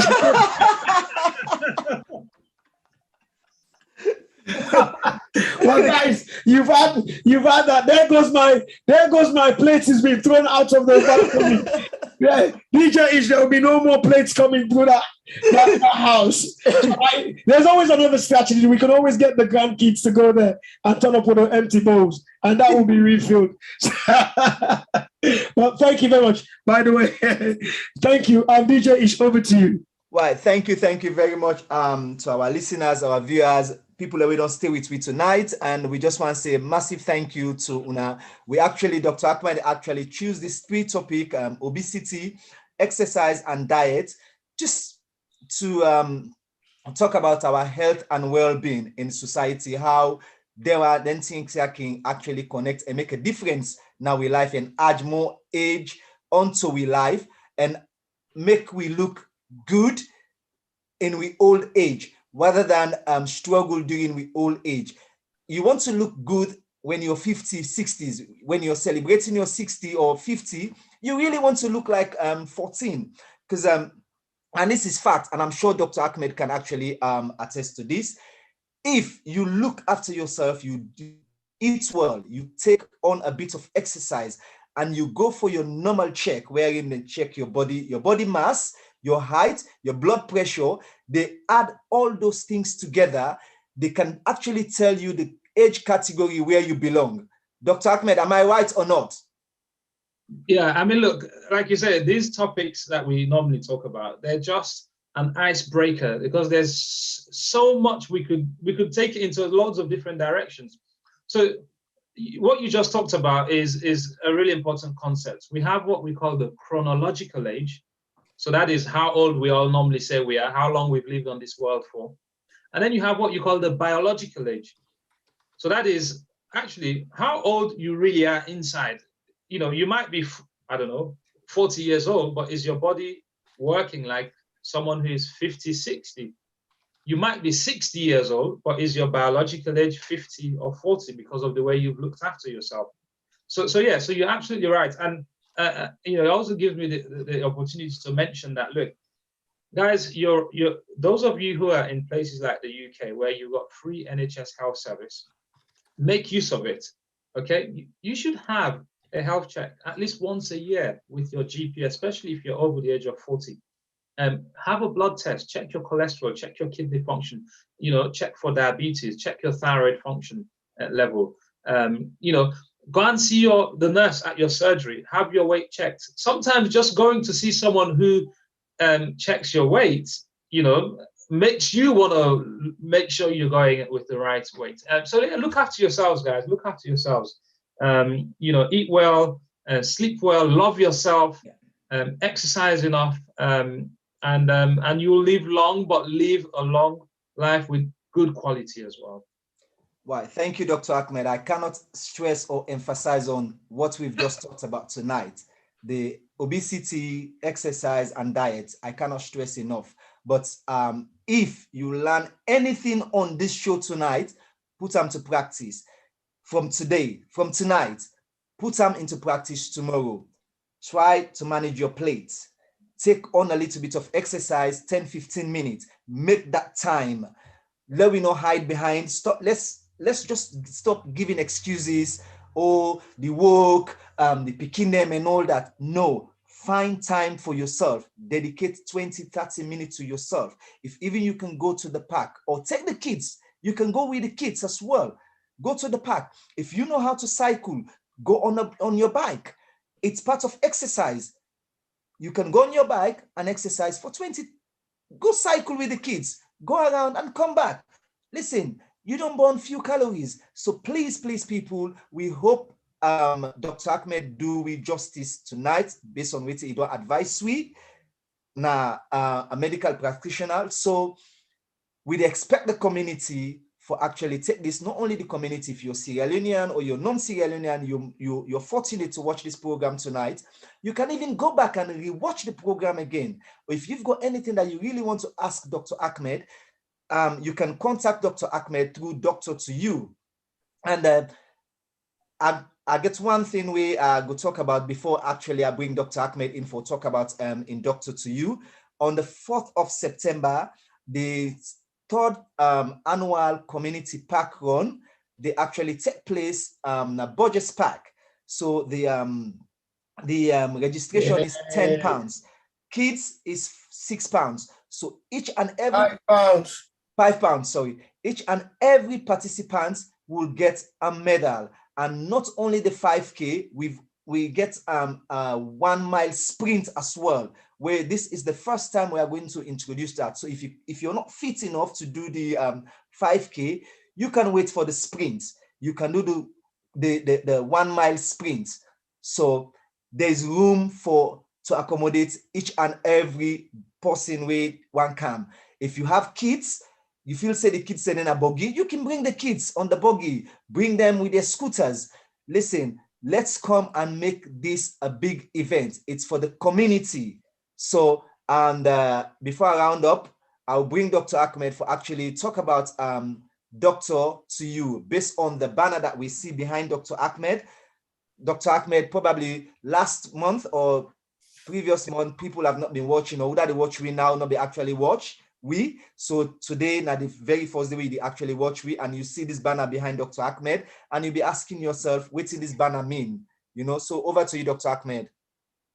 Yeah, I'll make it quick. I know we're getting to the end, but look, Doctor to You is a really novel idea where you can actually book an online consultation with myself, one of the clinicians, have more time than you do on the NHS with an NHS GP appointment.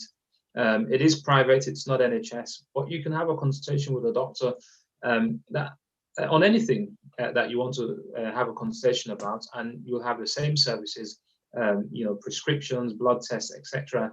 So it's a GP service online and through a video consultation. It's been a great show. I've really enjoyed it today. You know, it's always a pleasure being on the platform with you, both of you. And I'll just say to everyone, you know, when I go on courses, conferences, and you hear so many different ideas and your mind is, you know, swimming around, you're not sure what to do. Should I do this? Make a decision and start putting into practice one thing. Like DJ Ish said, don't wait until next week or the week after. Just decide on one. Maybe it's reducing your portion. Maybe it's going around for a power walk around your block. You know, just make a decision. Or maybe it's just telling yourself every morning, 10 times, I love myself. I am great, I'm beautiful, or I'm handsome. You know, love yourself. And so make a decision, but put one thing into action. Otherwise, you know, nothing happens. You've got to start and build that momentum. But thank you guys so much for having me on. I look forward to the next show. I look forward to the 5K community run. People have been asking me as well, actually, because, you know, I'm a big fan of it and I'll be there as well. How do they get their registration? You know they've got to pay the £10. Right. We'll put up the account details. Right, DJ Little? Yeah. Yeah, we'll put up the account details for people to register, and then all you need to do is just to put your name as reference. When you pay your money into the account, just put your name as reference. So that will be when you come on the day, you just call your name, we'll allocate your running number to you. Or if we know you personally, we'll send your running number to you via text or email before the race day, just to make it easy. DJ Lisa, I don't know if you've got anything that you want to add on to that. Yeah, so that's fine. What it is as well, tomorrow there will be a standard text, Dr. Achmed, which will be out in addition to the flyer, which is already out. So the standard text will also, I know a lot of people don't get to see enough details on flyers, and that will be circulated on all social media platforms as well. So, but it's important that people sign up. And this year, as Aisha said, we really want more community engagement. And what we've decided, myself and DJ Ish, will not be running because it's not about us. And so we don't want people to feel intimidated. You guys are too fast. You're too fast. we are very, very keen on getting people to actually run. And the exciting thing is the fact that DJ Ish and I have decided on the 1 mile run, which is a 1.6K. And it's really, basically, that's what we call the starting point. We want for those people that have never, so just in case you even turn up with your gym trousers or you wear your dress, you can't support you man or you man, and then you like the atmosphere, you say, hey, I'm not ready. Just do the 1 mile run or the 1 mile fast walking, because then that would put you in a position to evaluate yourself. So that's why we're keen to introduce, and the slowest person can cover the 1 mile run in if they run 12 minutes, if they walk on very fast, 15 minutes. So within 15 minutes, they would have covered the 1 mile run or the 1 mile walk. So, but it's important that even if you don't come ready, say I only came to support my partner or my brother or my son or my daughter, and then the atmosphere is taking you, said, okay, well, just sign up immediately there for the 1 mile run. And that would be it. But for those who are going to be doing the 5K, it's important. Also, if people are going to come in and register as a team, so for example, it could be a family of 4 or 5, and we won't be charging you £10 and £5. We will give you a reasonable discount. Just say, okay, for example, we are talented lads, or we are OSASA members, we're coming in. If there's 5 people coming in from that organization or from that school alumni, we will be looking at saying, give us £30 because the money is going to go towards good cause. So we want the maximum participation we get, the more satisfaction we get. But Dr. Achmed, it's important that people sign up early because we need to purchase the medals, because we don't want to be blindsided and order medals and then we're short on the day. You know, we're not worried about having surplus medals because we're always happy to have extra medals not being given out. But what we don't want is we have 200 people turn up and we've only got 100 medals on the day. And that would make us feel really, really bad. So it's important that people really, really sign up early. And as I said, the text will be out there and we will actually encourage everybody, even picking the winner 4 or 5 year old, we won't be charging them. They can come in and sign up. We're only taking from 10 years to 16 years. That's what we're charging £5 for. If they're 9 years and below, they come in for free and participate. Okay, and that's what it. But before we round up, I just want to bring this news to you guys, that what do you call it? I need to really just read this out quickly. Sorry. If I don't read it, I swear he's going to kill me.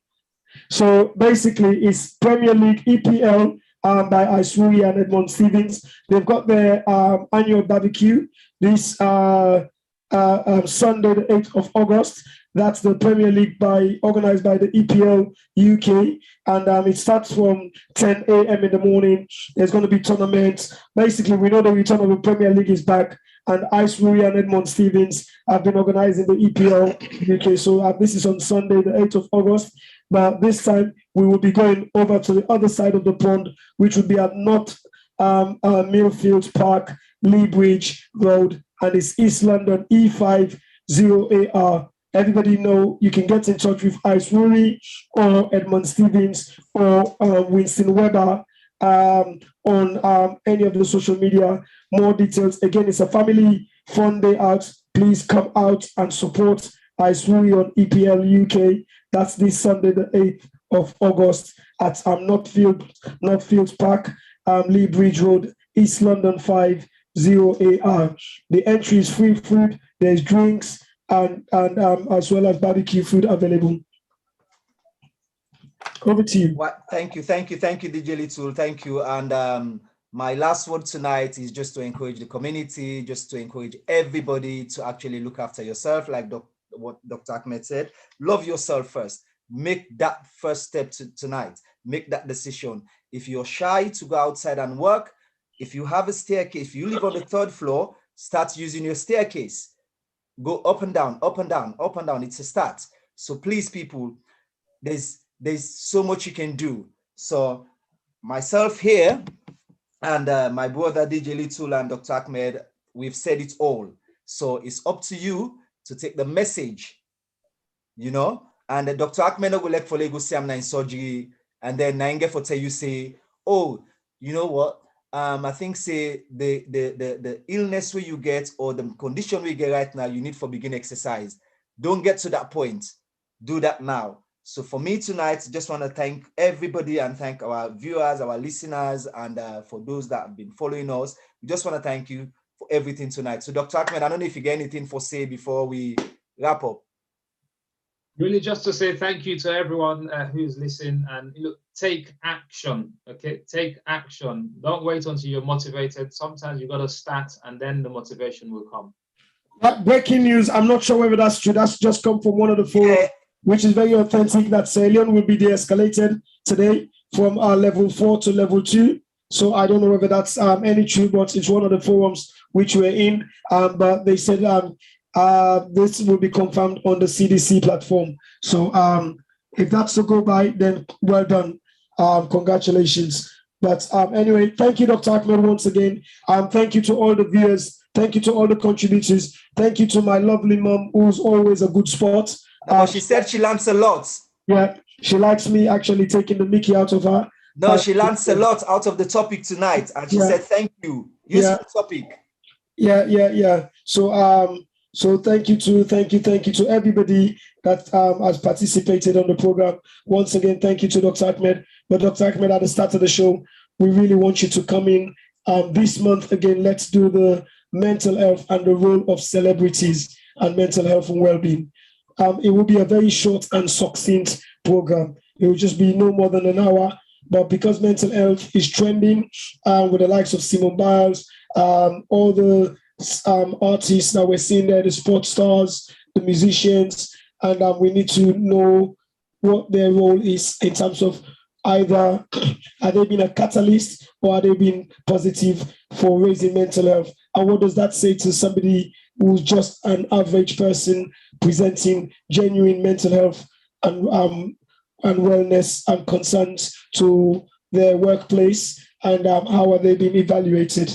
And so I personally, I would like to discuss this. One of those things which I usually would have personally done my usual self-broadcasting, where I usually do the video cast. But I just want us to bring this out there because it's not just about my views, because I want to learn as well from yourselves. Yeah, I think we can make it work. Definitely. We'll arrange something. Okay, right, thank you, Dr. Achmed. Thank you for that. Thank you very much. Thank you. I stay on the line, people. It's been a great show. It's just gonna run the those who pay our bills now.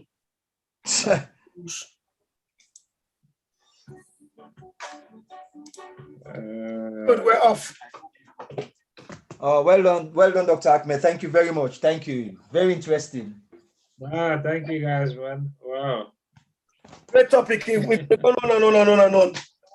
A great topic. So much you can talk about with this topic, you know. It is just broad. Yeah. Two big broad topics where it's endless conversation. Absolutely. You know? Right. But hopefully, it's just giving people a bit of awareness, you know. Yeah.